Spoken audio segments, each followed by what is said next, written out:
What's going on, guys? This is Empty Box, and this is Dirt Rally, where today we're going to be talking about the Winter Wonderland update, which is also the 1.0 version of the game, meaning this game is no longer early access, it's now released. That weird state where somehow something changed, but it didn't really change, but it changed. But we're going to be talking a little bit about that because there's really not that much to cover, as well as some other news and kind of some thoughts about the early access campaign for this game, for Dirt Rally. So anyways, let's start with the update itself. As usual, you can find a full changelog down in the description. I'm not going to talk about everything because not everything is really worth that much discussion because it's kind of self-explanatory, and that's that, and on about your day.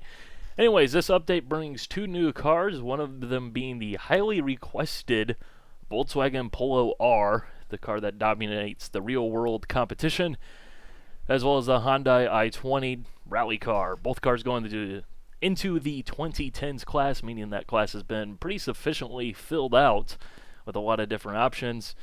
And yeah, as for my thoughts on the cars, I don't like them one bit. I can't stand the way they drive, which is the same thing as the other 2010s cars for me, so that's that. If you like those cars, I imagine you're going to like the Polo R as well as the i20.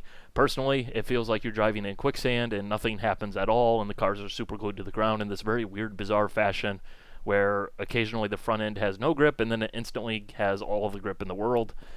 Yeah, I just don't like it. And fortunately, because of the way the game has been designed, you don't really need to drive a car that you don't want to drive, so I'm not going to drive it.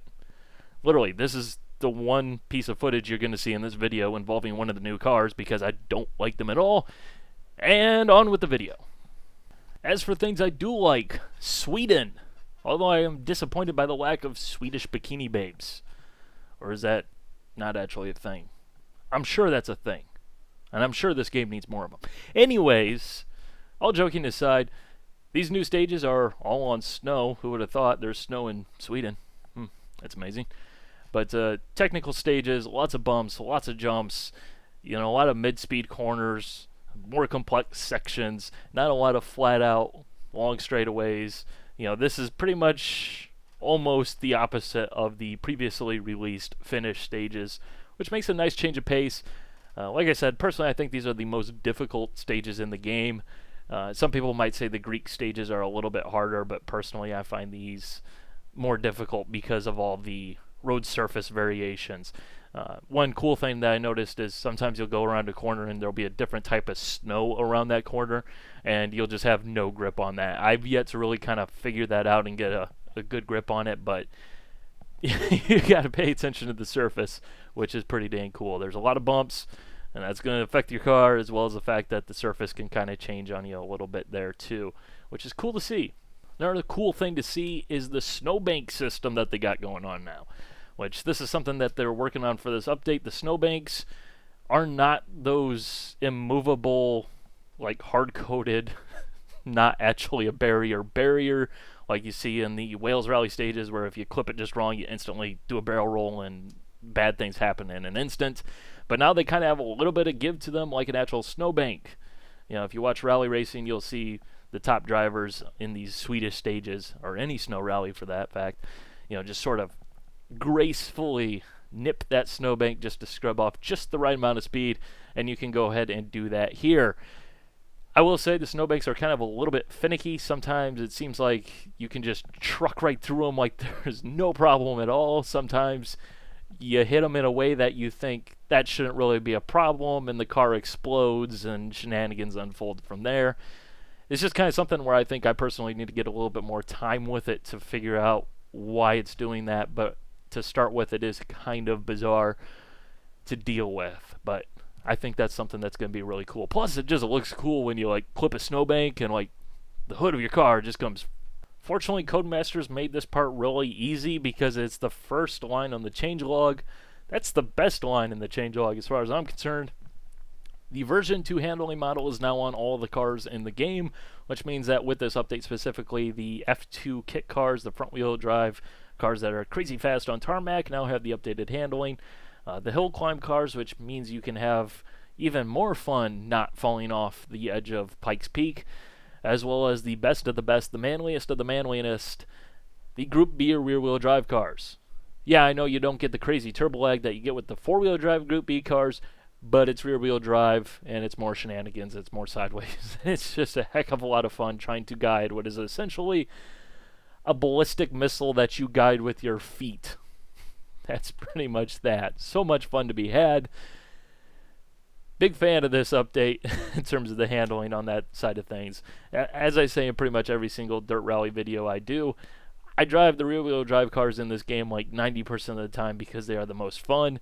And now that the scariest of the rear-wheel drive cars, because, you know, the E30 M3 and the Sierra R500 or RS500 were totally tame, now that the scary cars have been updated, it's even more fun and frightening flying through the forest at like 8,000 miles an hour. So yeah, big thumbs up on that front.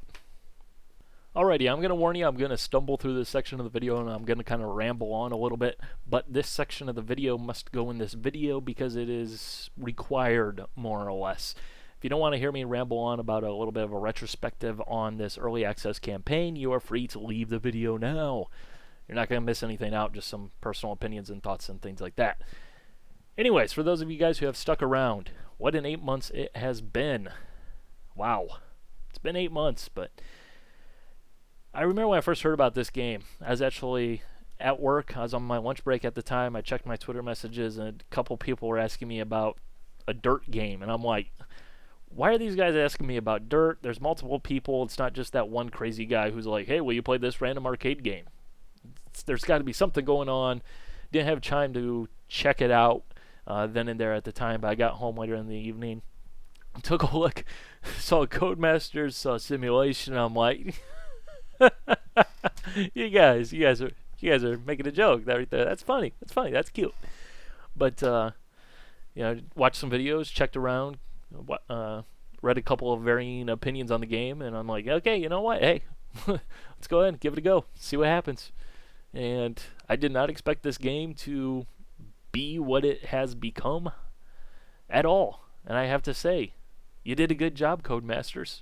You know, I was fully in the Codemasters is going to absolutely screw this one up and destroy this game and remove any sort of soul that it had in favor of making it have more mass appeal and being more, you know, bro-friendly, if you will. But they embraced it, I think. And I think that's why this game has seemingly become a more successful game than what might be expected when you think about a rally simulation. After all, the last game that was a rally game that was anywhere close to a simulation ended up with the developers going out of business, never to be heard of again, more or less. Yes, Richard Burns Rally was a flopping failure. It was. Even though it was a great game. Still is. But, you know, I think what they've done is, rather than run away in favor of, you know, making the game simpler and giving it that appeal, I think they've hopefully embraced it, and I hope they continue to embrace it. You know, kind of one of the things I think about is, you know, this is a Codemasters game, and, you know, they got the whole rewind thing or whatever, flashbacks, whatever they're called, I don't know. But, you know, I was kind of expecting at some point they're going to add that to the game, and it's going to suck. It's going to ruin the game. It's going to remove any realism. It's going to just be stupid, just garbage that shouldn't be in the game.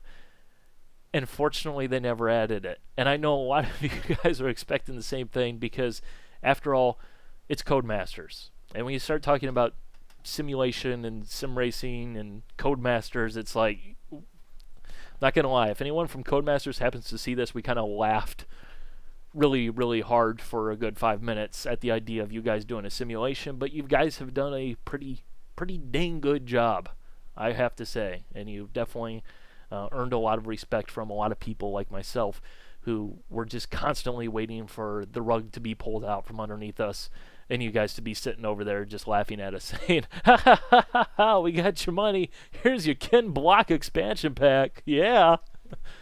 Please don't. No Ken Block, no rewinds, no flashbacks, no 8 mile wide stages, no garbage physics that are super glued cars to the ground, none of that. You know, but you know, I think they really have actually embraced making this game what they sold it as in early access, and and they've done a very good job of sticking to that timeline and proving the haters wrong, if you will, myself included. I'll admit it. I still think the idea, if you would have told me, what was it, April 4th, I believe it was. I think it's April 5th that the release date was. Last year, somewhere thereabouts.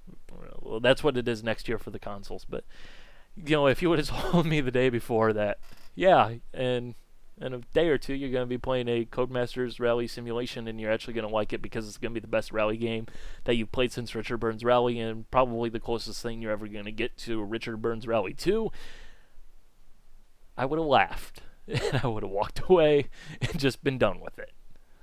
And you would have too. Well, wow. What an 8 months it has been. Hope you guys enjoyed. Bye.